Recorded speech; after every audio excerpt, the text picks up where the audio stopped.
दोस्तों, एक इंसान अपनी माँ और अपनी बीवी के बीच हमेशा फंस जाता है। चाहे कभी लड़ाई में उसे माँ की साइड लेना हो या फिर हल्के से अपनी बीवी को रूम में जाकर सॉरी बोलना हो। एक आदमी ही जानता है कि वो ये चीज़ें कैसे करता है। तो आज की कहानी भी इसी पर है।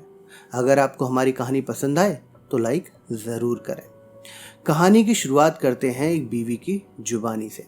मम्मी जी, प्लीज़ छोटी के दूध में चाय मत डालिए, फिर वो कोरा दूध नहीं पिएगी। मेरा इतना बोलते ही मानो मम्मी जी यानी मेरी सास एकदम से गुस्सा हो गई। मुझसे गुस्से में बोली, बहू, मैंने ये बाल धूप में सफ़ेद नहीं किए हैं। मुझे भी पता है कि बच्चों को कैसे पाला जाता है। 5-5 बच्चों को पाला है मैंने। अब तुम मुझे सिखाओगे कि बच्ची को क्या देना चाहिए और क्या नहीं।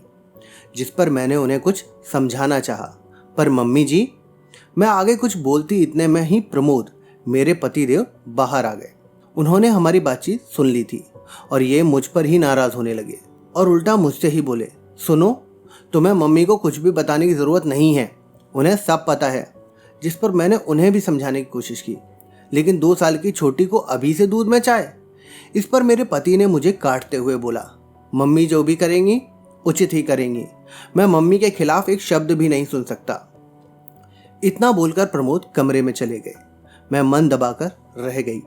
मैं चाहती थी कि छोटी को कोई भी गलत आदत ना पड़े, मैं उसे अच्छे से अच्छे संस्कार दूं, लेकिन घर में मेरी चले तब ना। वैसे मुझे मम्मी जी से कोई शिकायत नहीं है, उनका स्वभाव बहुत अच्छा है। छोटी का भी वो बहुत ख्याल रखती हैं, लेकिन उसकी परवरिश को लेकर अक्सर मेरे और मम्मी जी में तकरार हो जाती है। छोटी अभी बच्ची है, ऐसा कहकर मम्मी जी उसकी हर जायज़ और नाजायज़ जिद पूरी कर देते हैं। इस वजह से वो जिद्दी भी बनती जा रही है। पूरा काम निपटाकर जैसे ही मैं कमरे में गई, प्रमोद खुद ही कहने लगे कि हाँ, मुझे पता है मम्मी गलत है इस बार। उनके मुंह से ये वाक्य सुनकर मैं चौंक उठी। जिस पर मैंने बोला, आपको पता है कि मम्मी जी गलत कर रही हैं, फिर भी आप। जिस पर मेरे पति ने जवाब दिया, वो बचपन में मम्मी ने हमेशा मैं दूसरों की नज़र में नीचा ना हो जाऊं, इसलिए हर किसी के सामने न जाने कितनी बार मेरी कमियों और गलतियों को छुपाया है। मम्मी ने अपना माँ होने का फ़र्ज़ अदा किया। एक बेटा होने के नाते क्या मेरा फ़र्ज़ नहीं है कि मैं मेरा बेटा होने का फ़र्ज़ निभाऊं? क्या आज मेरा फ़र्ज़ नहीं बनता कि मैं मम्मी का मान रखूं?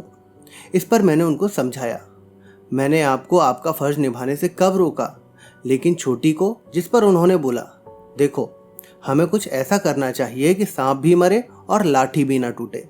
मतलब ये कि मम्मी को बुरा ना लगे और वो खुद ही छोटी को दूध में चाय डालकर देना बंद कर दें। जिस पर मैंने उनसे पूछा, लेकिन ये होगा कैसे? जिस पर मेरे पति ने मुझे तसल्ली देते हुए कहा, तुम चिंता मत करो, मैं मम्मी को अपने तरीके से समझा दूंगा। ऐसा बोलते समय उनके चेहरे पर एक तरह का आत्मविश्वास झलक रहा था। 3-4 दिन गुजर जाने के बाद इन्होंने मम्मी जी से कहा, मम्मी, आपको शीला आंटी के यहाँ जाना था ना, उनका घर हॉस्पिटल के पास ही है। आज छोटी को भी डॉक्टर को दिखाना है, तो ऐसा करते हैं, पहले हम डॉक्टर के यहाँ चलते हैं, फिर मैं आपको शीला आंटी के यहाँ छोड़ दूंगा। हम लोग डॉक्टर के पास गए। चेकअप के बाद डॉक्टर बोली, प्रमोद, बच्ची दूध तो पीती है ना? जिस पर मेरे पति ने डॉक्टर से कहा कि नहीं डॉक्टर, आजकल वो दूध पीने में बहुत नाटक कर रही है, साफ मना कर देती है, इसलिए अब हम दूध में ही 2 घूंट चाय डालकर दे रहे हैं, ताकि इस बहाने कुछ तो दूध उसके पेट में जाए। जिस पर डॉक्टर एकदम से नाराज होते हुए बोली, ये तुम बहुत बड़ी गलती कर रहे हो। 2 साल की बच्ची को चाय तो बिल्कुल नहीं देनी चाहिए, चाय उसके लिए बहुत ख़राब है। डॉक्टर उम्र दराज होने के साथ साथ हमारी फैमिली डॉक्टर भी हैं। हम कोई भी बात उनसे सीधे पूछ लेते थे, वो भी हमें हर बात अच्छे से समझाती थी। जिस पर मेरे पति ने फिर पूछा, डॉक्टर, सिर्फ 2 घूंट चाय से क्या होता है? जिस पर डॉक्टर ने बोला, यही तो तुम लोग गलती कर रहे हो। तुम लोगों को लगता है कि दूध में 2 घूंट चाय मिला देने से क्या होगा, बच्चे को दूध में कुछ तो कैल्शियम मिलेगा, लेकिन असलियत ये है कि दूध में 2-3 बूंद भी चाय मिलाने से दूध के फायदे एकदम से कम हो जाते हैं।